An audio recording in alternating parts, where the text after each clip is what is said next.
of what is the makeup of our personality and our psychology. And there's 3 parts to that. And then the 4th part is going to be what is the essence of our soul. And so last week, we spoke about the 3 fundamental emotions that we all share. And that was Chesed, Gevura, Sefiros. And I'm going to do a very brief recap of those 3. These are 3 emotions, and the 3 emotions are Chesed, which is kindness, but the emotion of kindness is love. And then Gevura, which means strength, to withhold. And the emotion behind the strength to withhold is fear. And then we have Sefiros, which means beauty or to beautify. And the emotion behind beautifying or fixing is the emotion of caring. And these 3 fundamental emotions, love on the right, represented by the right hand, and that's why we give gifts and we hug and embrace with our right. Of course, if you're left-handed, it's going to be the other way around. And then the left is Gevura, is fear, and that's why when we put a defensive posture, is we put up our left side because it's about fear. And then the torso, especially the heart, is the center of our emotions, and that is the emotion of pity and caring, which is really a blend of love and fear. And we didn't have enough time to elaborate on that, so I'll just take 60 seconds about that. So love is a desire, an attraction, a closeness that does not judge. Because, you know, the famous expression, love covers over all deficiencies. And so when you love someone, when you're expressing love and closeness and warmth and friendship, you're not noticing all the things that's wrong with the other person or that could go wrong. It's a flow of energy, it's a flow of closeness. So love is not judgmental. Love just creates closeness without any judgment. Fear, on the other hand, is all about judgment. Fear says what could go wrong, what's not good enough, what's wrong, it's always judging and analyzing and thinking about what could go wrong. And so the middle emotion of pity and caring is actually a blend of the 2. When you love very much, but you also fear about what could go wrong, it develops care and concern to make sure that that which you love should be the way it's supposed to be. So if I have a friend who is ill, right? So I love them very much. I care. There's a closeness there. On the other hand, I fear that they are ill. So there's a negative there. There's a judgment side. And so I care. I react with an emotion of care and feeling of wanting to do what I can to make them better. And so that is the emotion of caring, pitying in the middle, which is a blend of love and fear, which creates development. It creates growth. You know, love doesn't grow because love is just about giving, regardless of how close, regardless of whether it's going to get you anywhere. You just give and close because of love. Fear also doesn't get you anywhere. There's no growth that comes out of fear because fear is just about protecting yourself from what is and what could be. But pity and caring is actually the emotion that creates growth. And that's where progress takes place, because it's about what do I love and fear at the same time? What do I see that's lacking in the world or in those around me or in myself? And how can I fix it? How could I do better? How could I care for it? How could I fix it? How could I beautify it? So pity and caring is actually the primary emotion that drives us for progress and development and to do better, and tomorrow should be a better day. So that's a brief summary of the 3 primary emotions of love, fear, and pity/caring. And now we're going to go on to this week to discuss the 3 instincts. These are sometimes described as emotions, and sometimes they're described as actions. And the reason is because these 3 are actually a bridge between pure emotion and action. We're going to talk about action today as well. That's the last one. But these 3 are Netzach, Hod, and Yesod. And these 3 are, in some ways, can be described as emotions. In some ways, they can be described as actions. And I prefer to call them instincts. And that's kind of a blend between an emotion and an action. There's a flavor of emotion, a flavor of action. You can call them the functional emotions. That's already semantics, but the point is to understand what they are. These are somewhat an emotion, feelings, but it's much more focused on the action. So let's start. I don't have the slideshow today, or I apologize, just to show you the graph of what they look like. So we'll hopefully I'll have that for next week. So it goes like this. Netzach, the word Netzach means victory. And that is the instinct on the right, below chesed, below love, is the instinct for victory. What does victory mean? It means the instinct to win, to conquer, the aggressive, powerful, ambitious drive to win. Another way of understanding it is that in Kabbalah, it talks about how the three emotions of last week and the three instincts of this week correspond to the 6 directions, right? All physical matter, in fact, our very existence is made up of 6 directions. And so all 6 directions are expressing a different emotional instinct. Netzach, the desire to win, is expressed by the direction of up. And that, I think, will tell you everything you need to know about Netzach. Netzach is about up. It wants to be on top. In order to be on top, you need to have someone below, right? In order to win, someone has to lose. So Netzach is that drive to win.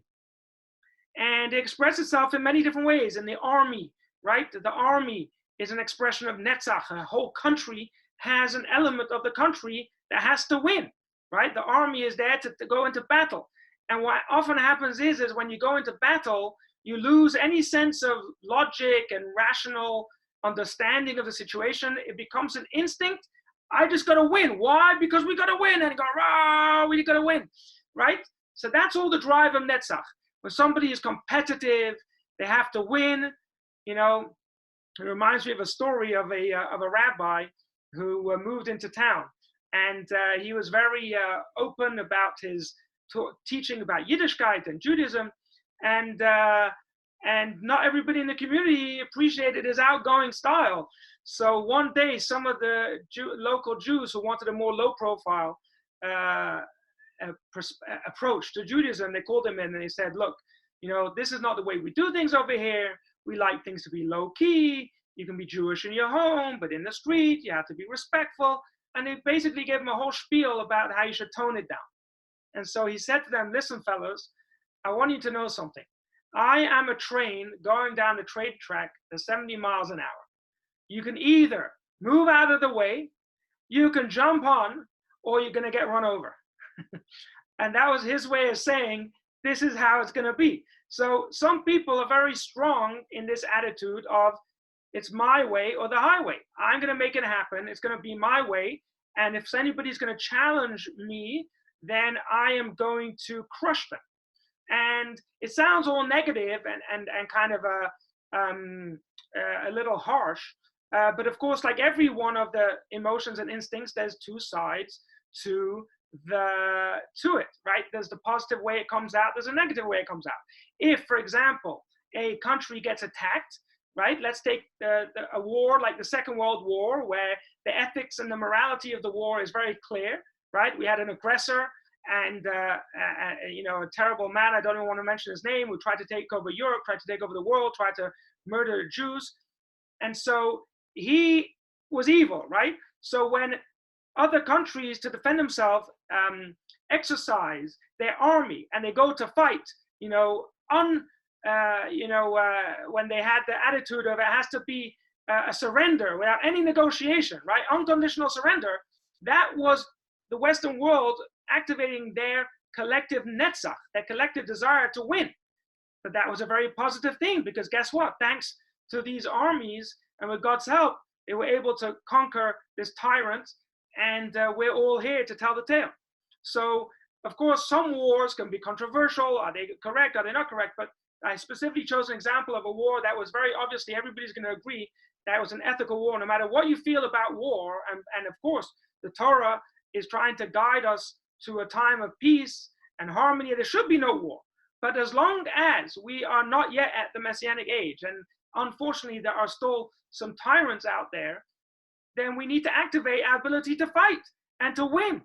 That is the collective national Netzach victory coming to the fore. And so too, this would apply in an individual, right? If somebody attacks you, you have to call the police and fight back, right? So you have to be ready to fight. So that's Netzach, that's victory. Of course, if you're in business, there's going to be the competition. So you have to fight for your share of the marketplace. Of course, if you do it in an ethical way without breaking any rules or any laws, then business is about competition. So this instinct is to win. And the way it works is that when we win, there are going to be other people that lose. But this is the first instinct of Netzach, victory. It's the drive, the ambition and the drive to win, to conquer, to subdue. And this is the instinct of Netzach. We're now going to go on to the next one, which is Hod. And Hod is basically the opposite of Netzach. And so just as Netzach is the instinct to win, Hod is actually the instinct to surrender. Hod comes from the word hoda'ah, which means to give thanks, to surrender, to acquiesce. And so when Netzach is the drive to win and the instinct to win, Hod is the instinct to lose. Believe it or not, there's actually an instinct to lose. Some of us are stronger in the instinct to win, some of us are stronger in the instinct to lose. Again, in the directions of the universe, whereas Netzach is the up direction, Hod is the down direction, because Hod wants to be the doormat. Okay, now of course, now I'm already evoking emotions, negative connotations. What do you mean to surrender? But again, Hod has a positive side and a negative side. The ability to say I'm sorry, right, comes from Hod, because Netzach is the instinct to win.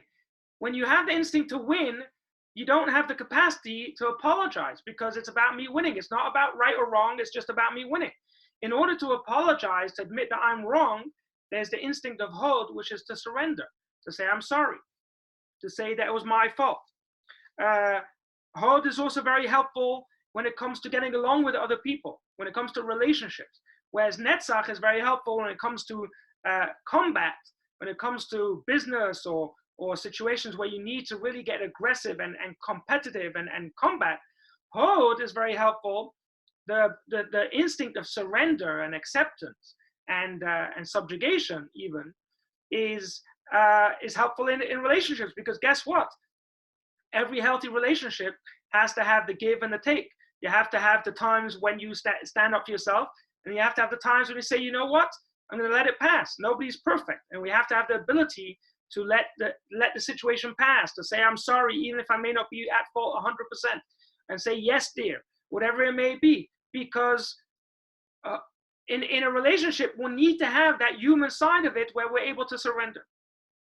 So it's about, it also creates gratitude. When you have the instinct of Netzach, of winning, then nothing is ever good enough, because I need to win. And as soon as I win one battle, you have to have the next battle, right? Competitive sports, or watching a boxing match, right? People fight and fight, and then they win, but then the next day they get up and they're fighting again. You just won yesterday. Why are you fighting again today? Well, that's how Netzach is wired. It's all about fighting and winning, and as soon as it wins, one victory, and now it's time for the next victory.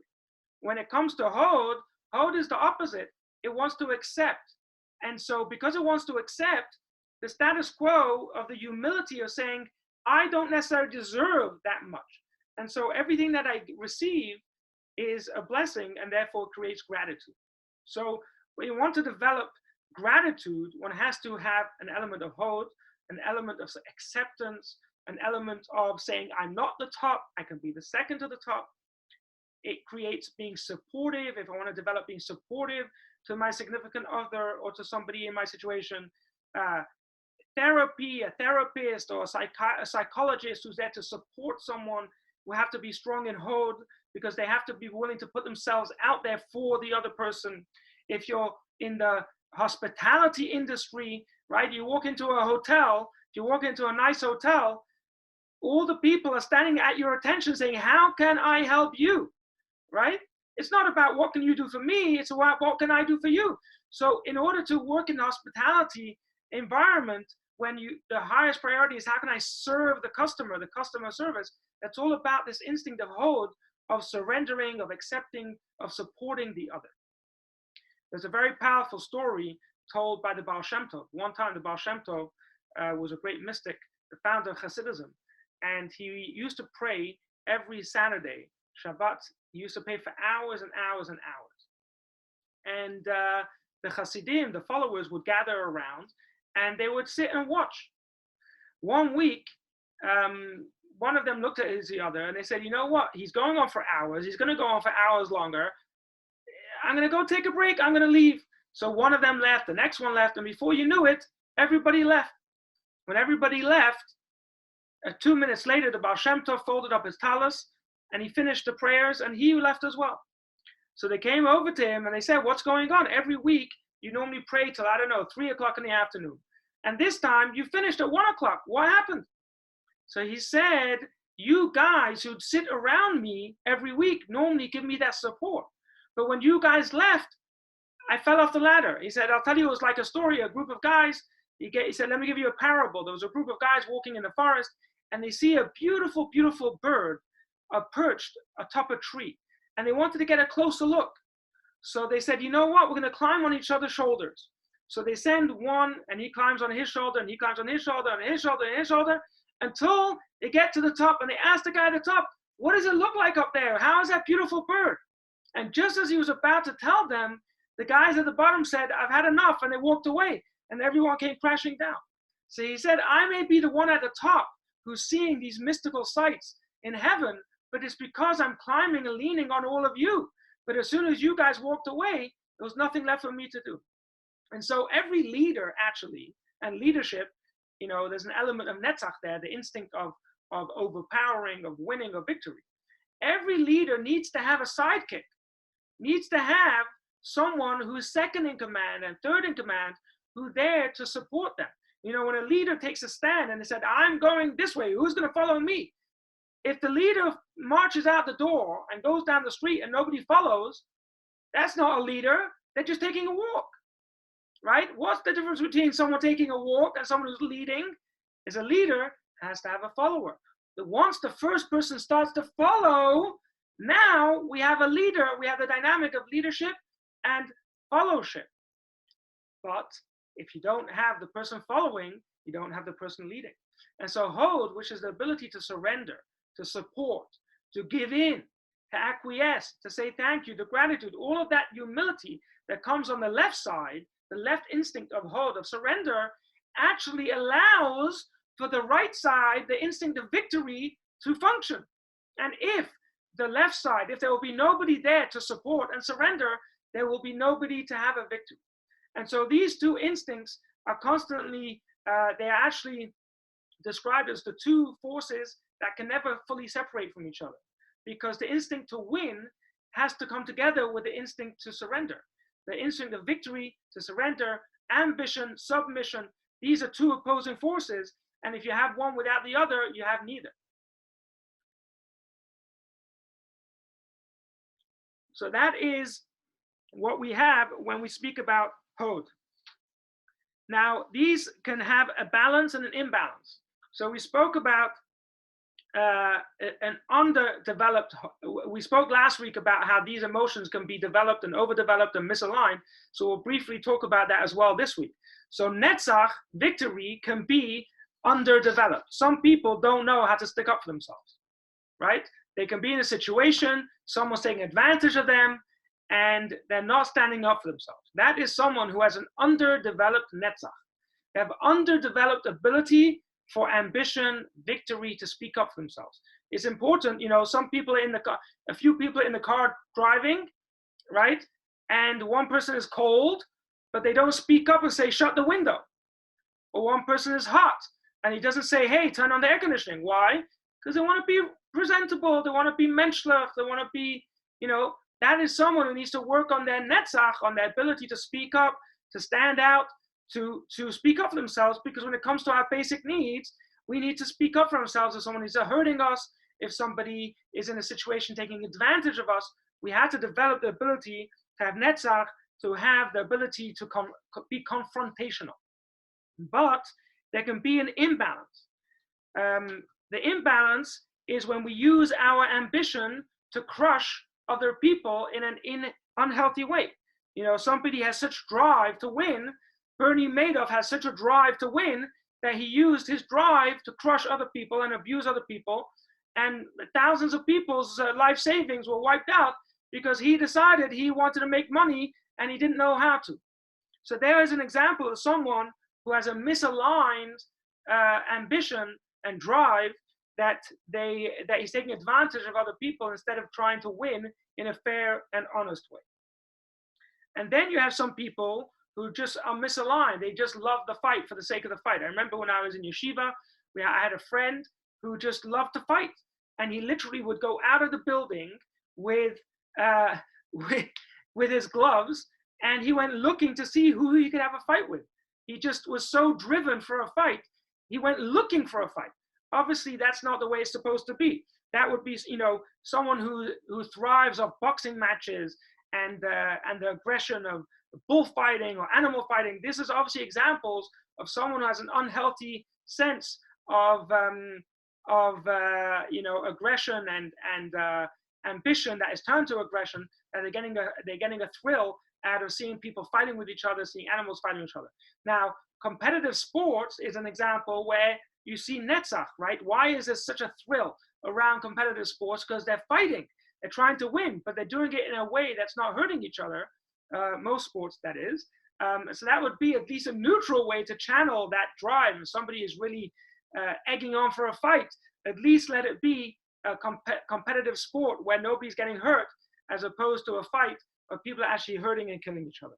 So we have to develop courage. We have to develop the ability to stand up for ourselves, but at the same time to make sure that it doesn't get misaligned to abusing other people or to being aggressive for aggression's sake.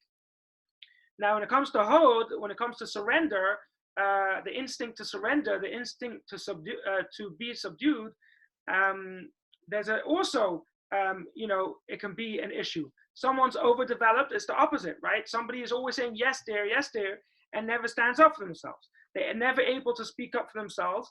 That is unhealthy when they've taken it too far. A misalignment would be when we, being able to hold, which, as we said, is to surrender, to support, to be supportive, is very, very important to support other people, to support our loved ones, to support our leadership.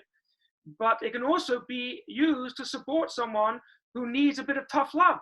So we all know that some people, in abusive relationships, or some people are abusing themselves and they need a bit of tough love. Some people who are addicted, and we talk about the person who's addicted and abusing, and then we talk about the people around them who are actually helping that person in their abusive behavior.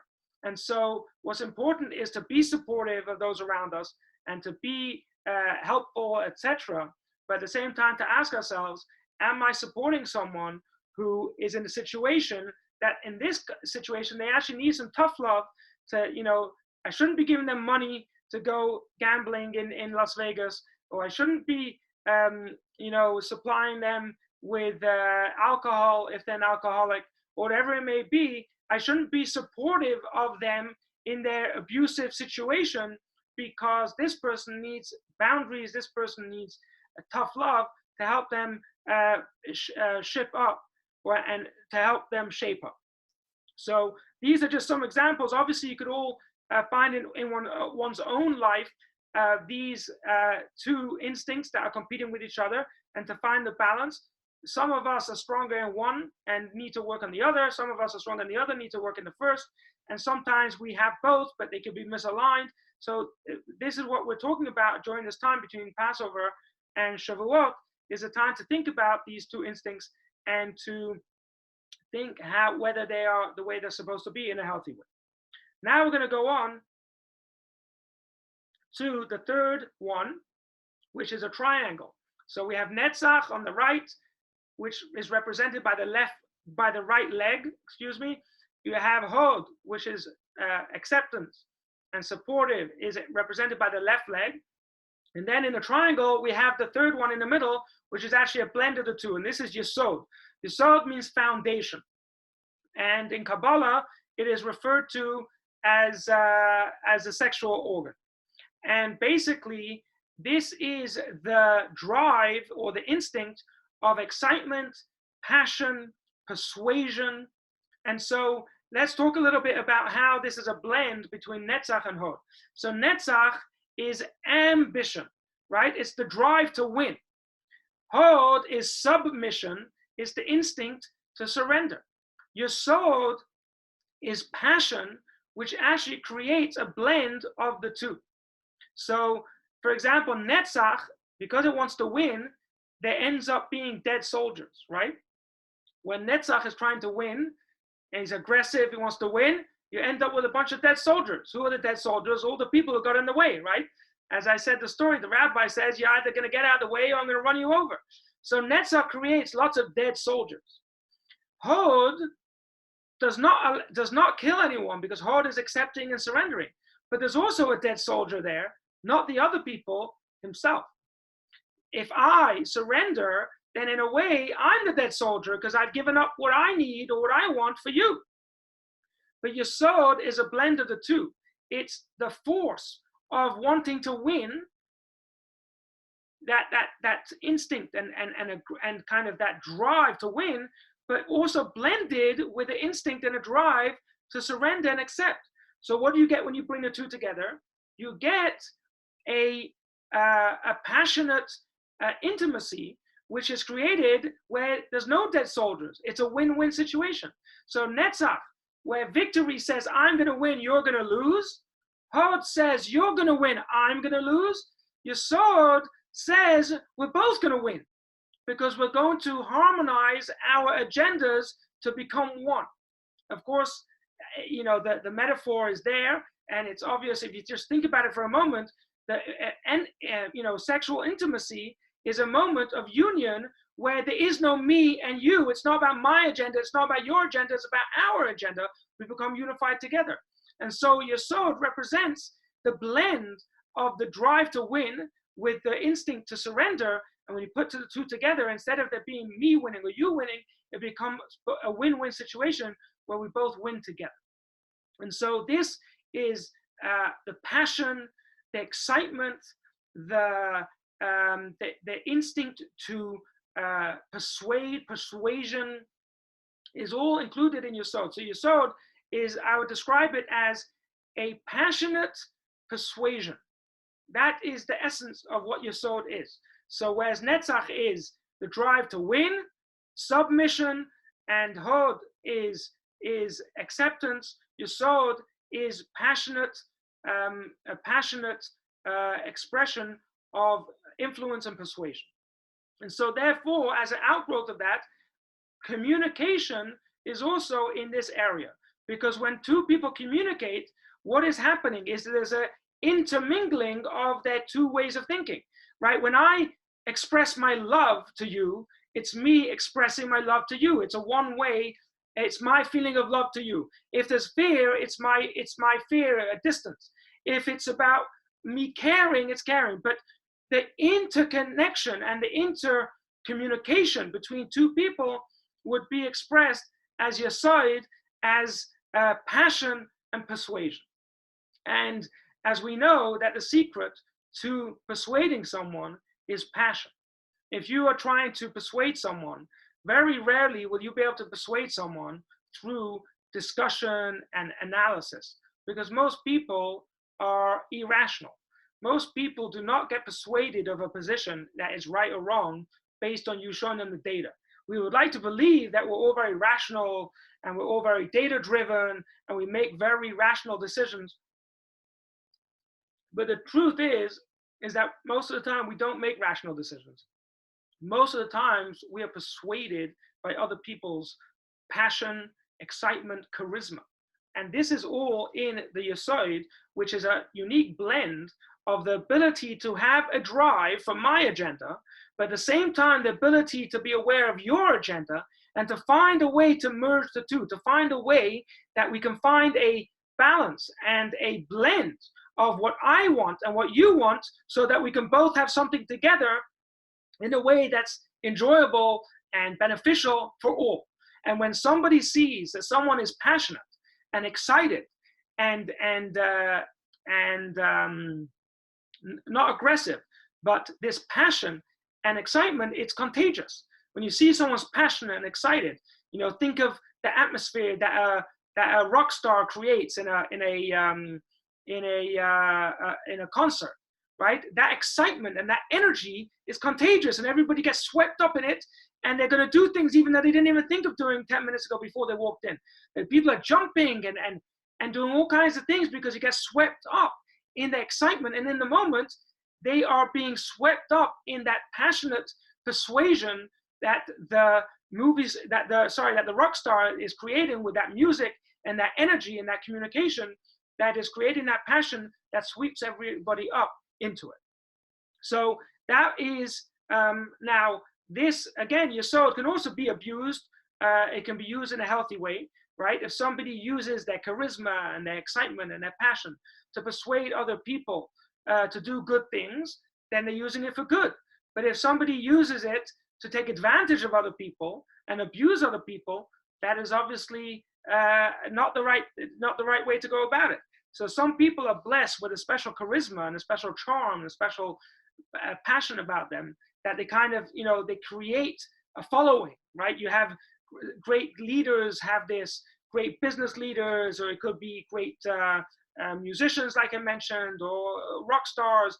It could be people that have a certain energy about them, and excitement and a passion and a charisma, that they create followers. People want to follow, want to be join up with them.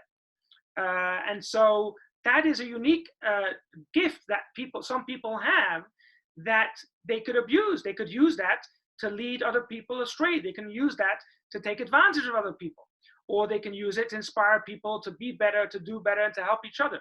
And so when it comes to Yesod, that passionate excitement, which can be used to persuade people, is very important, that we don't let it become a means to abuse others. It should be used as a way to inspire and to elevate others. And so very briefly, I'll give you an example. Like even in things like a business, running a business, you can have three types. These three instincts can play their part.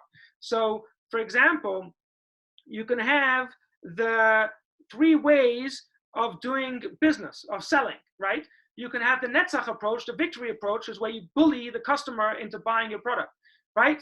You know, with all kinds of threats and with all kinds of bleak predictions, right? Some people bully their customers into buying what they want to sell, right? That's one way. That's the ambitious Netzach approach. The Hod approach is like, 1 second, let me hear what you have to say. What do you want to buy? You want to buy this? No problem. I'll make this for you. You want to buy that? No problem. I'll make that for you. You want to, you go on Amazon and you find out what people are buying, and then you go and bring it in from China. So you find out what the customer wants, and then you serve the customer, or you make custom orders to the designs of the customer, right? The customer says they want a computer with this amount of memory. No problem. I'll build you the computer with this amount of memory. So it's a very serving kind of way of selling. You're saying, you're in charge. You tell me what you want, and I will bend myself over backwards to fit into what you want. That's a very Hod, a very surrendering kind of way of selling, but it works. Many companies work this way, where they make the customer always right. The customer decides what they want, and they work their way to serve. Yesod, which is this passion and persuasion, is when you find a way to communicate to the customer, to convince them that what is good for them is also good for you, and what is good for you is also good for them. And it becomes a win-win situation where both sides can benefit. So these three instincts of, one is to crush the enemy, so to speak. The other is to surrender to the other. And the third one is to transform the other. Instead of it being you versus me or me versus you, we can find a middle ground, somewhere in the middle, an overlap, where we can both passionately agree to mutual benefit, and we will find that harmony and that can be achieved through the passionate persuasion of persuading the other person that what they have to gain out of it will overlap with what you have to gain out of it. Okay, so we're now up to the fourth instinct, or rather, this one is not even an instinct. This is a drive. The fourth one is Malchus or Malchut. Malchut means kingship. What does it mean, kingship? It means to be a king or a queen over yourself.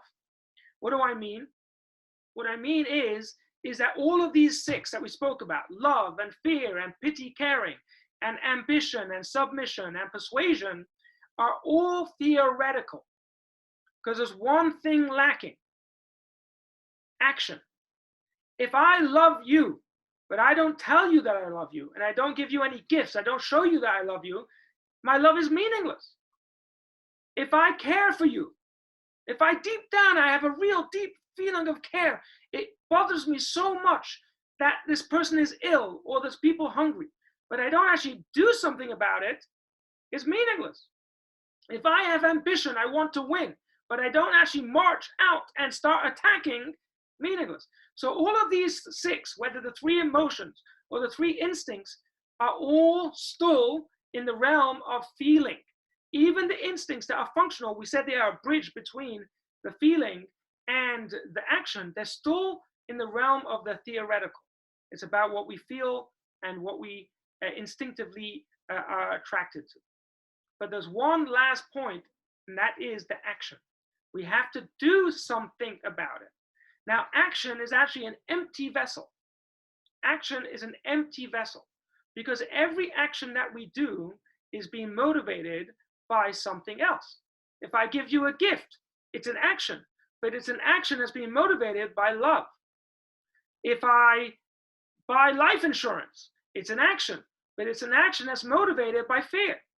If I punch you in the face, it's an action, but it's an action that's motivated by Netzach, by victory, by the desire to, the instinct to win. If I talk to you, right, it's also an action. It's an action that's motivated by a desire to communicate something with you. And so Malchus, the bottom, the last one, is action. And that's where we need to be a king over or queen over ourselves. Because with all the other six, they are all feelings and instincts. We feel, right? I feel love. It comes. I feel love. I feel fear. I feel this. I feel that. I have an instinct for this, an instinct for that. Unless I'm going to force myself with discipline to bring it down to action, those feelings and those instincts will dissipate and for all practical purposes will be meaningless, right? Action is king.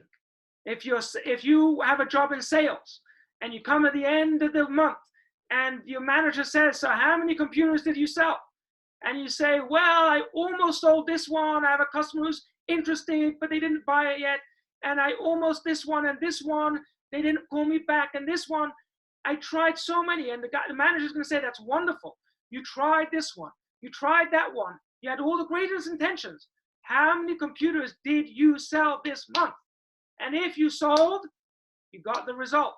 If you didn't, you didn't. All the feelings and all the theories and all the discussion is all wonderful until it comes to the bottom line. If you go to a construction crew, right? If you go to the contractor and you say to him, I want the building built next month. And you come the next month and you ask him, no, where's the building? Where's the house? Where's the parking lot? Whatever he had to build. And he says, well, I didn't get the permit. Well, my crew didn't show up. All the best intentions. Unless you built the structure, unless you got the result, it's all worthless. Because all of the feelings and all of the instincts, everything all means something when they are driving force to the action. But that's only when the action takes place. The action doesn't take place, then all the feelings and all the instincts and all in the world, it just doesn't count. And so Malchus means to be the ruler over ourselves, to make sure that we force ourselves to get the result. Now, some people are very action oriented. They're always about the bottom line. They want to sign the bottom line. They want to make the deal. They want to build the building. They want to get the project off the ground. They're very action oriented. Some people not so much. But if we're not action-oriented, we have to find a way to bring our feelings and ideas and instincts into the bottom line. And one of the best ways to do that is with a deadline. And we spoke before about how the three emotions or three instincts are the 6 directions of the world. So what is Malchus, which is number 7? Malchus, which is number 7, is time. The other 6 are space, 6 directions, and Malchus is another dimension, which is time. Time creates results, because guess what? If I say I'm going to build it tomorrow, if there's always a tomorrow, then I never get it done. The only way I can get it done is by making a deadline in time and say it has to be done by this time. So long as it can be done in the future, we're still living in the world of feelings and emotions and instincts and ideas. But only when I bring the element of time into it, and I say, okay, you said you're going to get this project off the ground? Great. By when? You have to give me a time. You give me a time, you have a deadline. The deadline comes, then we know, did you do it or didn't you do it? If you did it, you got the result. That was an action, a Malchus. You didn't do it, you didn't do it, and you don't have the result. So there can be an imbalance and a balance. One of the key things when we get results is we get a sense of pride. And that's a very good thing, because a healthy sense of pride comes from getting the results, from putting in the hard work, applying discipline, and applying the deadline, and putting the pedal to the metal and making it happen. When we make it happen, we get a pride, a sense of accomplishment, a sense of, I worked hard and I got there, right? Whether it's the businessman who makes a lot of money, or it's the doctor who saves someone's life, or it's the garbage collector collecting the garbage. Whatever result we get, when we put ourselves to it and we get that result, we should be proud. We worked hard and we got there. But there can also be pride that we have from the theory, where we think that we're special without having achieved what we're supposed to achieve. And that is an imbalance of the pride that's supposed to come out of Malchus. Malchus is action, which leads to a sense of self-satisfaction from having achieved what we set ourselves out to achieve in whatever area of life. It could be to have a great relationship. It could be to be kind to a stranger. It doesn't matter whatever the goal is, but whatever it is, it has to come down into action. And when we do the act, and we do it consistently and consecutively with discipline as a ruler of ourselves, then we've earned a sense of accomplishment, we've earned a sense of pride. But if we have the pride before we achieve what we set ourselves out to achieve, that is an imbalance of having the pride before the work. And that's not the healthy way is supposed to go, because when we put in the work and we achieve what we achieve, then we're supposed to have the pride and sense of fulfillment and accomplishment, which then gives us the motivation to set a new goal and to start the process all over again. So I apologize, it's a very brief summary. We could really spend 45 minutes going through each one on its own, but I decided to do this over a 4-week course. And if the need will arise, we'll maybe do a more expanded version at a different time. But I hope this has given you some idea about, last week was the 3 emotions, and this week was the 3 instincts, plus action, which is results itself. Next week, we are going to talk about the 3 intellectual capacities that we have, which is the tool with which to transform and elevate our emotions and our instincts. Because we spoke a lot about how our emotions and our instincts can be misaligned, or they can be underdeveloped or overdeveloped. So how do we change that? How do we fix that? So next week, we're going to talk about our mind. And when we talk about our mind, we'll understand how God gave us a mind as the tool to be able to control and develop and to appreciate when is appropriate to act and which behavior, which then will help us have all of our emotions and instincts in alignment in a healthy and balanced way. So thank you so much for joining. And if you have any questions, we have a brief minute for questions. And if not, we will have to sign off.